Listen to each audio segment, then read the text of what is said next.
Saudara-saudara, Jelang berakhirnya masa kepemimpinan pasangan wali kota dan wakil wali kota Sukabumi, puluhan pejabat eselon 3 dan 4 di lingkungan pemerintahan kota Sukabumi dilantik. Pada kesempatan tersebut, wali kota Sukabumi Ahmad Fahmi melantik langsung pejabat berprestasi di lingkungan pemerintahan kota Sukabumi. Dalam keterangannya, Fahmi menyebutkan pelantikan yang dilakukan kali ini merupakan upaya pemerintah Kota Sukabumi untuk memberikan pelayanan maksimal kepada masyarakat dengan melakukan rotasi maupun promosi jabatan terhadap aparatur sipil negara yang berprestasi. Saat disinggung mengenai beberapa posisi jabatan yang masih kosong, Fahmi menyebutkan ditargetkan sebelum berakhir masa kepemimpinannya di tanggal 20 September mendatang, semua kekosongan jabatan di lingkungan pemerintah Kota Sukabumi dapat terisi. Diketahui bahwa saat ini terdapat 3 jabatan tinggi, yakni Kepala Dinas Sosial Kota Sukabumi, Kepala Dinas Perpustakaan dan Kearsipan Daerah Kota Sukabumi, Staf Ahli Kepala Daerah Kota Sukabumi, dan Dirut Perumda PDAM Kota Sukabumi yang masih kosong jabatan.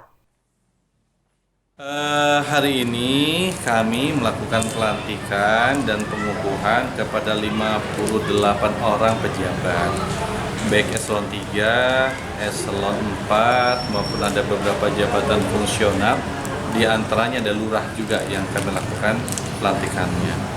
Ini tentunya pertama dalam rangka mengisi kekosongan jabatan yang ada di wilayah, masih cukup banyak di wilayah kosong. Yang kedua juga dalam rangka rotasi beberapa penyegaran yang perlu dilakukan di SKPD yang ada, dan juga dalam rangka memberikan apresiasi kepada mereka yang kita nilai layak untuk menduduki posisi atau jabatan yang lebih tinggi. Terkait jabatan beberapa dinas yang saat ini masih kosong, Pak? Iya, tadi sampaikan ada 3 jabatan pertama yang masih kosong, ditambah Perumda juga masih kosong.